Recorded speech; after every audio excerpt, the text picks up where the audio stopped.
Hello, and welcome to Property Matters, a weekly look at all matters property designed to be of interest to anyone who has an interest in the property market.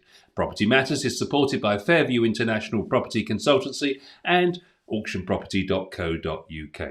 We're looking at those big stories of the week that involve property and bringing them to you every Sunday morning at 10 o'clock. Looking forward to you getting involved in the debate, of course, and wherever you're watching us today in the chat section below. And of course, you can email us as well, propertymatterstv@gmail.com. And don't forget to like and subscribe so you know when we're going live. Joining us as always, property expert Joe Joshi. Good morning, Joe. Yes, good morning. Good morning, everybody. Thank you for joining us. Property Matters, a weekly update for you. Hopefully we try and give you the views, mostly my views actually. But they are general views of experience, should I say. The old grey matter and the grey hair probably does warrant that. So, but yeah, we're here to try and give you as much advice as we can and guidance in my most favourite subject, property. Indeed, and of course we're enjoying another bank holiday weekend this weekend. It doesn't seem like it was only a few weeks ago when it was Easter and we were off for a long 4-day weekend. Yeah, this time of the year does get a little bit tedious in some ways because of the number of bank holidays that come in, and it throws you off of exactly what you're doing. But at the same time, I guess we're well deserved. Of course, we have even a bigger bank holiday coming soon when Her Majesty the Queen is allowing us an extra day to celebrate her birthday with her and her Jubilee. Is it Golden Jubilee? Diamond, I think. Diamond Jubilee, is it? Or Yeah. Now you've got us. It's a celebration. Any excuse for a drink is okay. Absolutely right. Now, let's get into matters property, as we always promise to do on a Sunday. And something we haven't talked a lot about. We talked about a lot of schemes, help to buy and build this and help to build that, but we haven't talked about build to rent very much. But it's a market that's expanding rapidly across the UK, as this new analysis is telling us. Increased, in fact, in the UK in the past year by 19%. This is from the British Property Federation. The analysis conducted at the end of the first quarter shows a total of 72,500 buy-to-rent homes have now been delivered in the UK. And there's been nearly 12,000 of them in the last 12 months popping up. You might have seen them where you live, popping up all over the place. And there's another 46,000 homes on the way, apparently, and that's up 14% on the previous year. So these are big units, Joe, averaging around 140 units per block.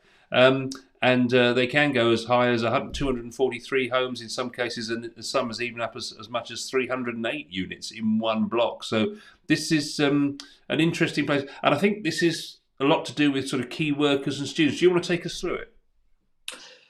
Yeah, so interesting subject to cover, and actually you'll be shocked to know how many and who are the people that drive this particular section. So the build to rent home section actually has quietly under the radar been dominated by supermarkets because they have a tremendous amount of space on their own land, especially where you've got something like Tesco's or a Waitrose or a Sainsbury's, and where traditionally they may have actually sold that off to a developer and ask them to do something with it. What they've now realized that, you know what, they don't need to do that. They can build it themselves. They provide rental accommodation. And of course, amazingly enough, those people are going to shop in their store below, aren't they? So it's a bit of a win-win situation that has sort of come to the market. And so build to rent has been driven, and that's why there's a lot of numbers that have been coming up, but they're also not numbers that are taking space elsewhere. They're taking space and built space within the areas that they already control or own, and just decided that instead of selling it off to somebody else to make a profit, supermarkets have decided to add this to their list, in their shopping list, should I say. And of course, that's where they start. They are built fundamentally for uh, exactly what it says on the tin, built to rent, so people can actually rent them, and perhaps some of them are designed for key workers. Some are designed for perhaps even workers in their own stores that are not able to afford um, accommodation in the open private sector market.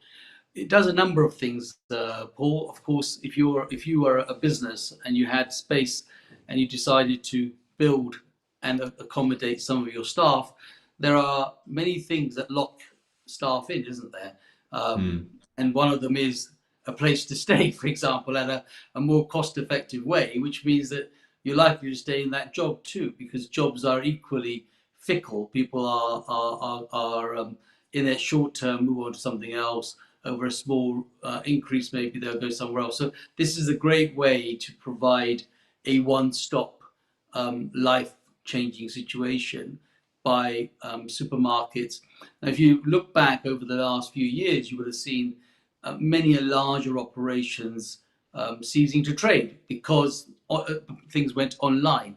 Hmm. And so instead of having those large Debenham stores, for argument's sakes, huge, colossal, what do they call them? So department stores in the middle of the town centre that used to be, housing a lot of shopping facilities, are now actually housing rent, built to rent types of home, a bit more convenient. They are in the town centre.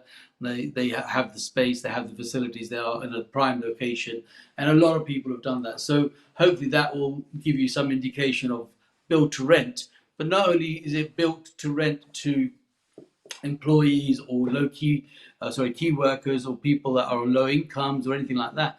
It is also another way of keeping a community together in that area, and at the same time providing relatively competitive, I wouldn't say cheap, but competitive rentals for people that may not be on high wages. And that has expanded quite nicely across the country. I've seen many supermarkets now looking to sort of come back on the same thing. So if you go to sort of like an out of town shopping facility, for example, you can imagine that they've got parking spaces for, I don't know, hundreds and thousands of cars, and a ground floor shopping facility sprawled across many acres of land. And all they've really got to do is think about maybe putting two more floors above that, and all of a sudden they've got a whole new situation. So it is utilizing the space that they have more effectively, and of course providing relatively competitive rental accommodation for people that need to do that. And of course it secures their jobs as well. So it's a win-win situation on that side. Yeah, it's interesting that the size of the units, as I mentioned, are growing from 140 to 243 and to 308 is the average number of units that are being planned in the future.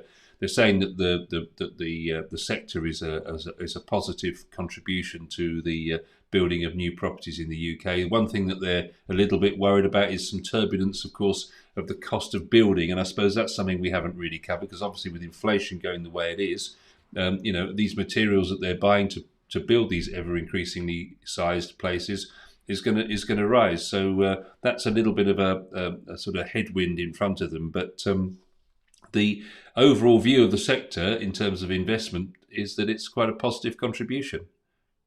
Yes, I mean, when you look at every successive government has had a target to build more homes, and sometimes you're um, looking at it just in the face of it. Really, sometimes you're staring at something and you don't see it, and that's kind of where I believe the supermarkets or the department stores have now sort of come to realize, and they thought, well, hang on a minute, instead of us just flogging this off to somebody else to develop, we may as well get involved in it ourselves, and provide that accommodation. And in terms of building costs, it's a conversion cost in some cases, and of course, some cases new builds. But if they own the land or they lease the land for long enough themselves on a virtual freehold, then it's a real win-win. It doesn't really matter what the price of building materials happen because they've actually already owned the land. Mm. It becomes an expensive exercise if you're buying the land and buying the building materials, and hence the prices go up. So that this is one of the ways that they can be competitive in rental, and at the same time support the government in achieving their target for providing homes. A little bit of housekeeping is the word I'm looking for. Literally, I would guess with this story. This is basically something that Property Mark is urging all agents to ensure, and therefore anyone who's a landlord to be aware of forthcoming changes to the smoke and carbon monoxide alarm regulations. This is again coming from the Department of Levelling Up, Housing and Communities, and they say this will come into effect as soon as autumn 2022.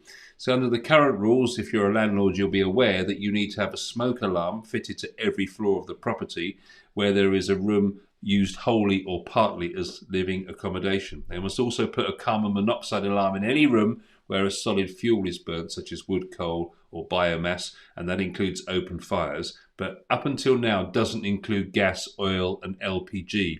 And I guess, Joe, that's where the rub is, isn't it? Because that's what they're going to be adding in next. So you'll have to have this carbon monoxide alarm if you have gas in the room.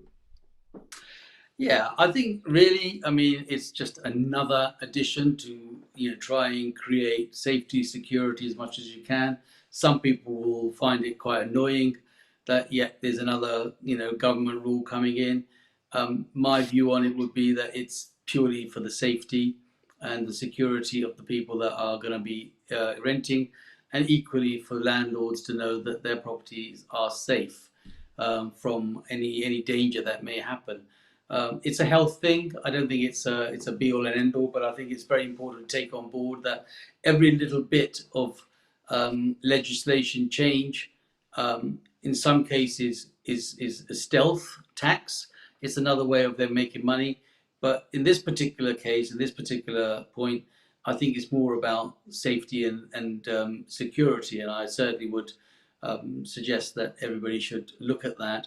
I have to be honest, they are damn annoying, and especially if the battery's gone on them, they tend to just never stop. So the easiest thing to do is take the battery out, and I'll be the first culprit to admit to that. And then you just think, why shouldn't I do it? But it is about safety, it is about security, and yeah, just make sure the batteries are replaced. Otherwise, it never stops beeping, and Yeah. that can be pretty annoying. And you want to take a broom or a mop to it and make sure that you knock it off its edge so that it just shuts up. But if it goes wrong, this one little gadget is enough for anybody to start saying, you should have done this and you should have done that, and every red tape under the sun would come in. So I suppose our advice here on Property Matters is better to be safe than sorry, better to do it than not do it. Just go with it. Just to read the actual wording, it says the carbon monoxide alarms will be mandatory in homes with a fixed combustion appliance, excluding gas cookers, in both private and social rented homes. Carbon monoxide alarms will also be mandatory upon installation of any heating appliance, excluding gas cookers, in all tenures through building regulations. Private and social landlords will be expected to repair or replace alarms once informed that they're faulty. Smoke alarms will be mandatory in all social rented housing.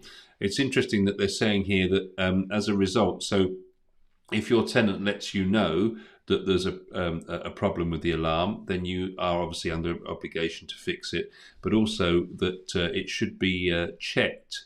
Let me just get the correct wording. The current regulations only oblige landlords to check that alarms are in working order on the first day of a new tenancy.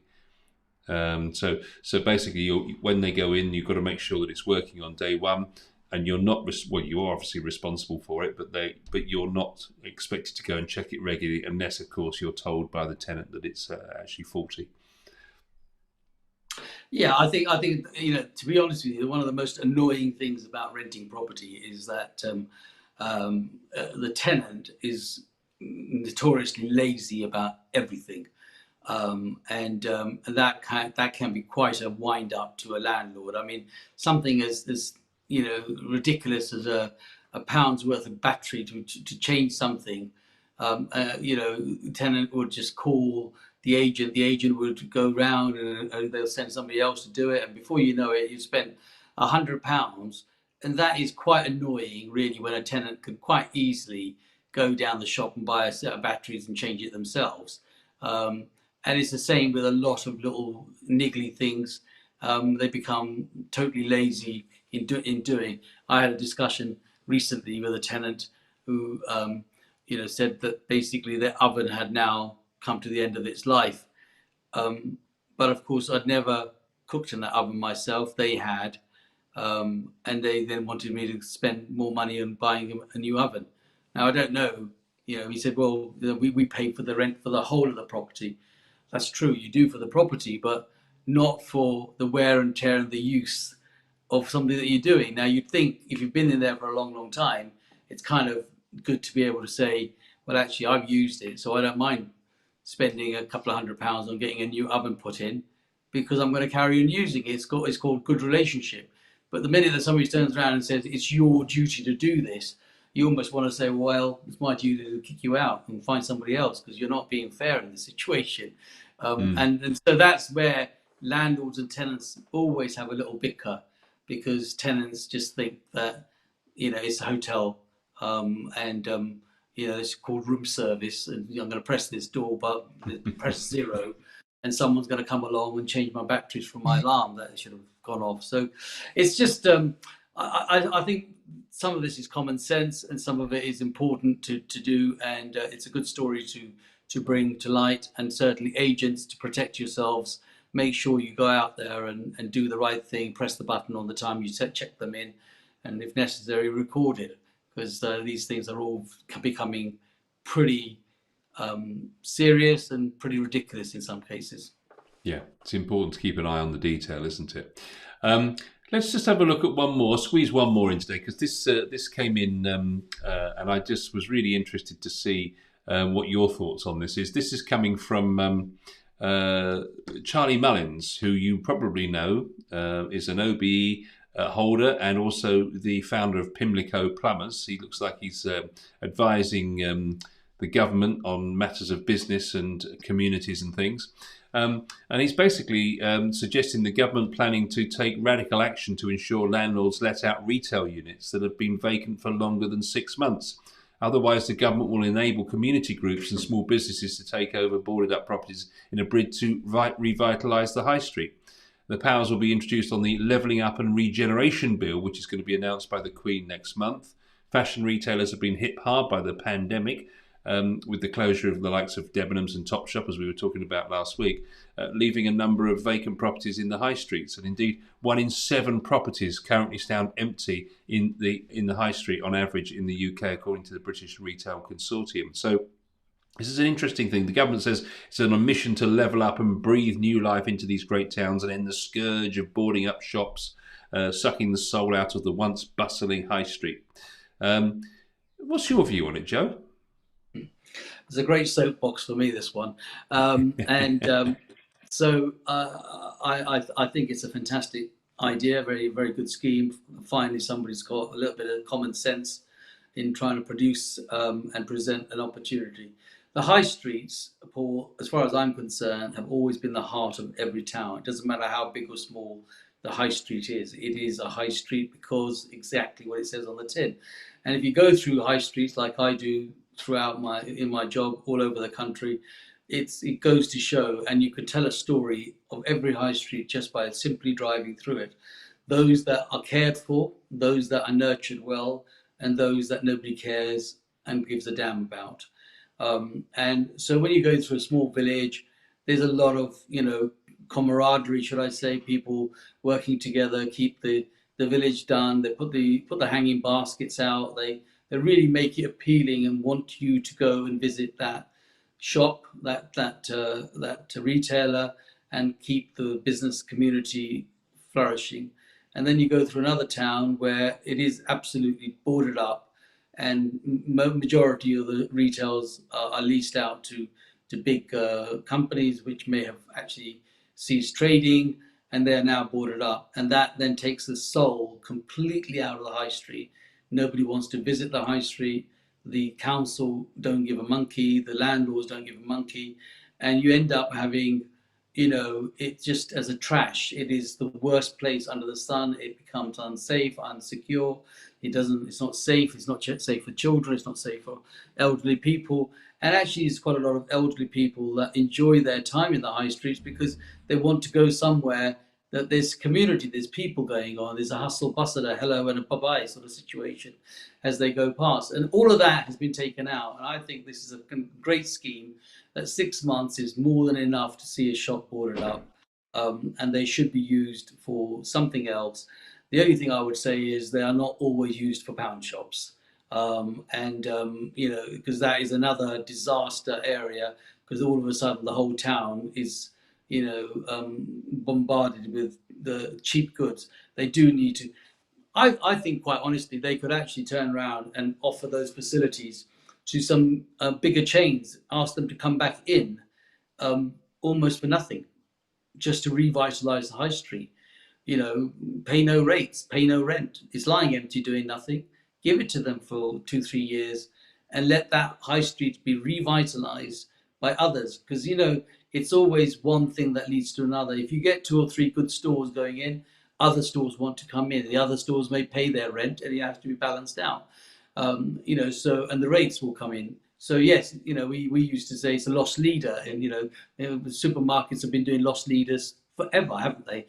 You can reduce the price of sugar and milk and bread, and all of a sudden everybody goes in and picks up something else as well. So it's the same principle that they should utilize these empty shops and give them to perhaps retail brands, coffee shops where people can congregate, not pound shops, not your stack it high and sell it cheap type of operations, not centres that are going to create graffiti all over and so forth, but generally put some heart back into that shopping facility.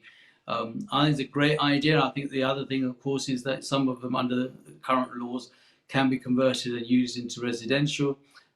So much better than having a boarded up shop with steels on it and rubbish outside it, to have it used and create some sort of community, some sort of hub back in. Every town needs it, whether we like it or not. I think it's a brilliant idea, and the quicker it comes in, the better it is.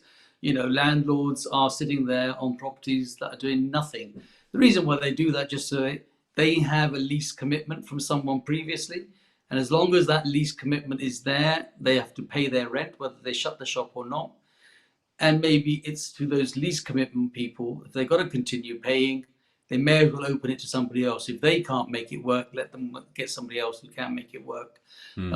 But I think it's a great idea, and it certainly would have my support immediately, and I'd go out there and do beat the drum about it, because high streets are the heart of every town, and if they're wrong and they're horrible, you are going to attract all the rubbish that's going to come with it.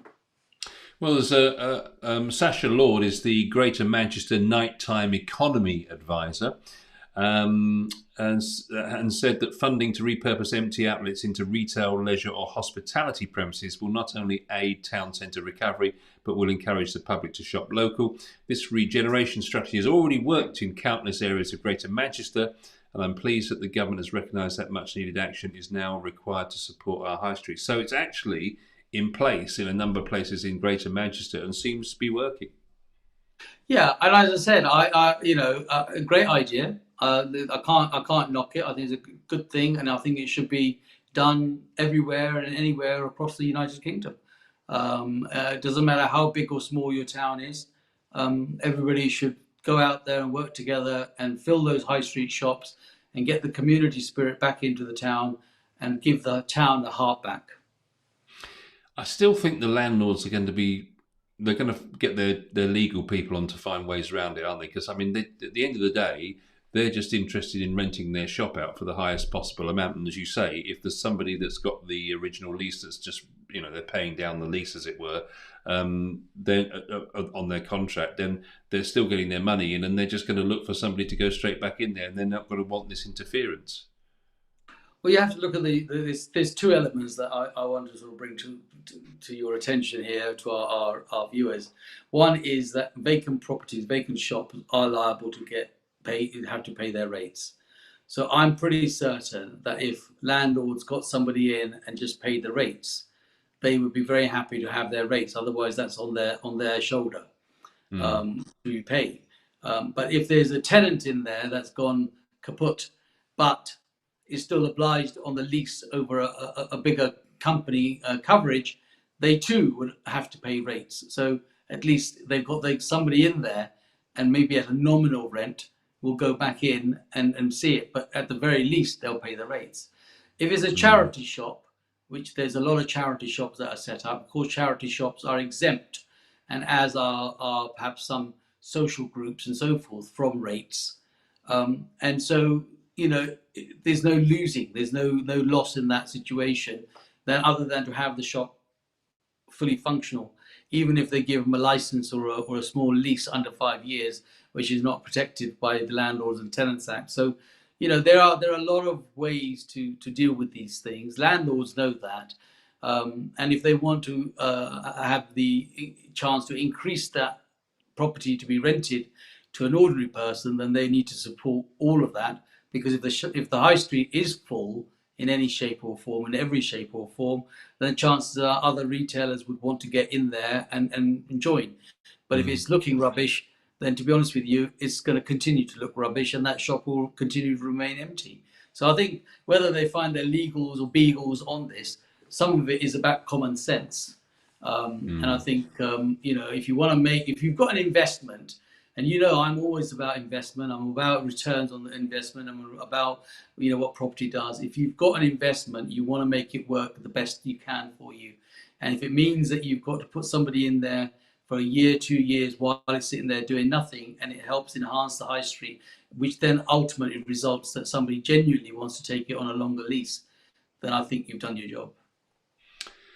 We shall watch that scheme with interest and see when it's rolled out by our Levelling Up Secretary, Mr. Gove. Now, moving on to Kilburn High Road. This is 219A. It's our property of the week, Joe, in North West 6. We were in North West London last week, and we're just down the road by the look of it.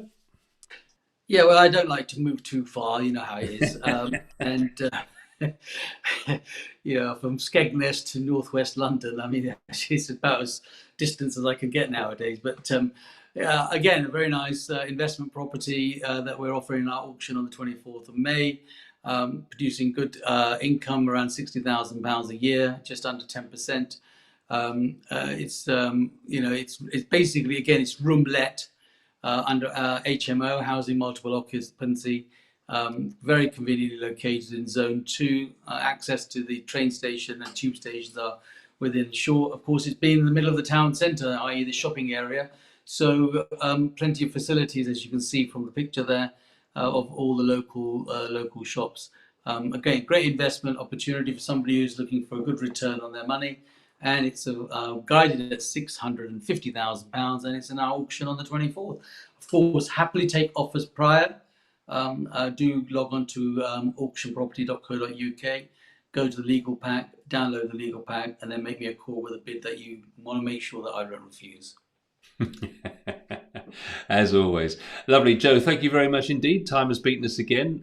Thank you so much for your expertise. Thank you for watching. Hope you've enjoyed this week's episode of Property Matters. We'll see you again, same time next week.